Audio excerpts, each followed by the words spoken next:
ई-लाइट study platform पर आप सभी का स्वागत है। इस वीडियो में डिस्कशन करेंगे 26 दिसंबर 2020 के हिमाचल प्रदेश राष्ट्रीय तथा अंतर्राष्ट्रीय करंट अफेयर्स के बारे में। आइए सबसे पहले शुरुआत करते हैं राष्ट्रीय तथा अंतर्राष्ट्रीय करंट अफेयर्स से। पहला प्रश्न है, हाल ही में किस राज्य में रियल एस्टेट निर्माण कानूनों में एकरूपता लाने और मजबूत बनाने हेतु unified development control and promotion regulations की मंजूरी प्रदान की गई है? तो महाराष्ट्र सरकार के द्वारा ये आपने याद रखना है, रियल एस्टेट निर्माण कानून में एकरूपता लाने के लिए मजबूत और उसे मजबूत बनाने के लिए unified development control and promotion regulation को एस्टेब्लिश करने की मंजूरी प्रदान की गई है। ये फुल फॉर्म भी आप लोग याद रखिएगा।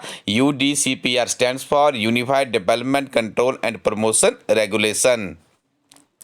हाल ही में किस देश का चांग E5 यान चंद्रमा से पत्थर और मिट्टी लेकर धरती पर पहुंचा? तो चीन का है। देखो चांग से आप इसे बड़े आसानी से याद रख सकते हैं, चांग E5। ठीक है, ये प्रश्न भी बहुत ही महत्वपूर्ण है, किसी न किसी परीक्षा में आपको जरूर देखने को मिलेगा।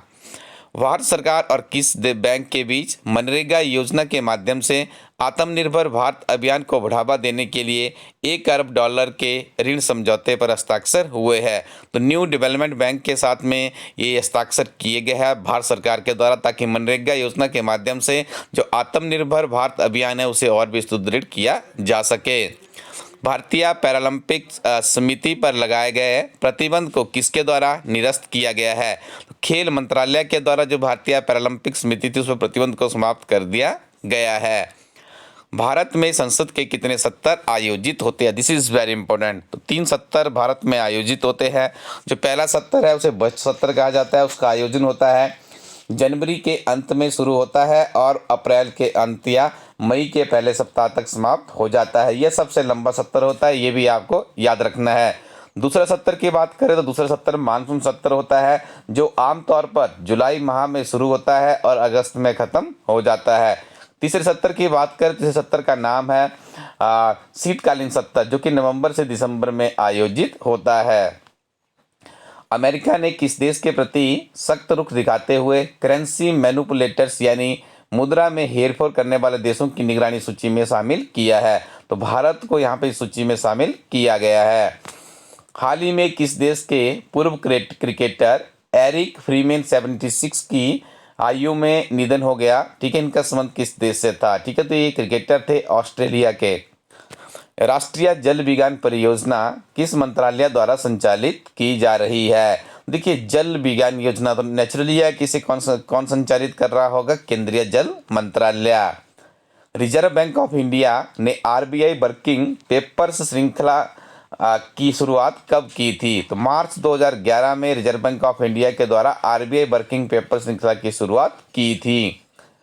हाल ही में किस देश के ट्रेजरी विभाग ने भारत को अपनी करेंसी मैनिपुलेटर वॉच लिस्ट में शामिल किया था? कि ये प्रश्न पहले भी आपको बता दिया, अमेरिका के द्वारा किया गया है और इसने वियतनाम और स्विट्जरलैंड को करेंसी मैनिपुलेटर के रूप में चिन्हित किया गया है। आगे डिस्कशन करेंगे हिमाचल प्रदेश के बहुत ही महत्वपूर्ण करंट अफेयर्स के बारे में। पहला प्रश्न है, हिमाचल प्रदेश में कितनी नई पंचायतों का गठन हुआ है? 389 नई पंचायतें बनाई गई और वर्तमान में यदि बात करें 3615 ग्राम पंचायतें हिमाचल प्रदेश में जिनके चुनाव होने जा रहे हैं। अंतर्राष्ट्रीय शिक्षकों के लिए शिक्षक कार्यक्रम में फुल ब्राइट प्रतिष्ठित पुरस्कार 2020-21 के लिए हिमाचल के किस शिक्षक का चयन हुआ है? तो ठियोग जवाहर नवोदय विद्यालय ठियोग में जो कंप्यूटर शिक्षक है अमित कुमार, उन्हें सम्मानित किया जाएगा फुल ब्राइट प्रतिष्ठित पुरस्कार 2020-21 से। यह पुरस्कार पाठ्यक्रम एवं विषय शिक्षण प्रक्रिया को प्रभावशाली बनाने के लिए नवीन एकीकृत प्रौद्योगिकी का उपयोग कर विद्यार्थियों में सूचना एवं संचार प्रौद्योगिकी के प्रति जिज्ञासा उत्पन्न करने एवं योग आधारित सहयोगपूर्ण शिक्षा को बढ़ावा देने के लिए प्रदान किया जा रहा है।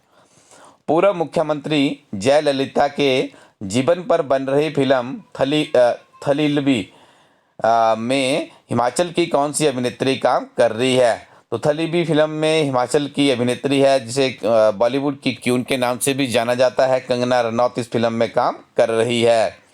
25 जनवरी 2021 को हिमाचल प्रदेश पूर्ण राज्यत्व का कौन सा दिवस मनाने जा रहा है? तो 50वां है। देखिए हाफ सेंचुरी यहाँ पे हमें पूर्ण राज्य प्राप्त किए हुए हो जाएगी 25 जनवरी 2021 को। 25 जनवरी 2021 को हिमाचल प्रदेश सरकार पूर्ण राज्यत्व दिवस को स्वर्ण जयंती समारोह के रूप में मनाएगी। जिला शिमला में 1796 करोड़ रुपए की लागत से निर्मित साबड़ा कुंडू परियोजना कितने मेगावाट की है? तो ये 111 मेगावाट की है, ये भी आपने याद रखना है। नवीनतम किताबों में मौलिक तर्क परीक्षा की संशोधित किताब जिसमें 10,000 प्लस क्वेश्चन बैंक तैयार किया गया है। कंप्लीट सिलेबस कवरेज तथा पिछले 11 वर्षों के सॉलिड क्वेश्चन पेपर के साथ आप इस किताब के साथ अपनी तैयारी को आगे बढ़ा सकते हैं। और ये किताब विभिन्न तरह के हिमाचल प्रदेश के जितने भी शॉपकीपर्स हैं उनके पास भी अवेलेबल है। और अपने हिमाचल प्रदेश सामान्य ज्ञान को मजबूत करने के लिए हिमाचल प्रदेश एक समग्र अध्ययन किताब को परचेज कीजिए, क्योंकि इस किताब में आपको मिलते हैं संक्षिप्त नोट्स की फॉर्म में अध्ययन सामग्री। और हिमाचल प्रदेश की पहली ऐसी किताब है जब से इसको लॉन्च किया गया है, नियमित रूप से इसका मूल्यांकन भी किया जा रहा है। और भी बहुत ही बहुपयोगी किताब इस प्लेटफॉर्म पे अवेलेबल है, उनके साथ अपनी तैयारी को आगे बढ़ा सकते हैं। और हिमाचल प्रदेश में जीआईटी की बहुत बड़ी एक परीक्षा होने जा रही है। इस परीक्षा के लिए हमारी टीम के द्वारा नवीनतम सिलेबस प्रणाली के आधार पर एक किताब तैयार की गई है, जिस किताब में आपको मिलते हैं 60 चैप्टर, 656 पेजेस की एक किताब है। यह किताब आपकी जूनियर ऑफिस असिस्टेंट आईटी 2021 की परीक्षा के लिए बहुत ही उपयोगी है। साथ में computer operators, data entry operators, assistant programmer की परीक्षा के लिए भी उपयोगी है। इलास्ट्री प्लेटफॉर्म के करंट अफेयर्स भी आप लोगों को उपलब्ध करवाए जाते हैं। नियमित रूप से आप इनकी किताबों के साथ अध्ययन कर सकते हैं। Thank you very much, keep watching इला स्टडी यूट्यूब चैनल।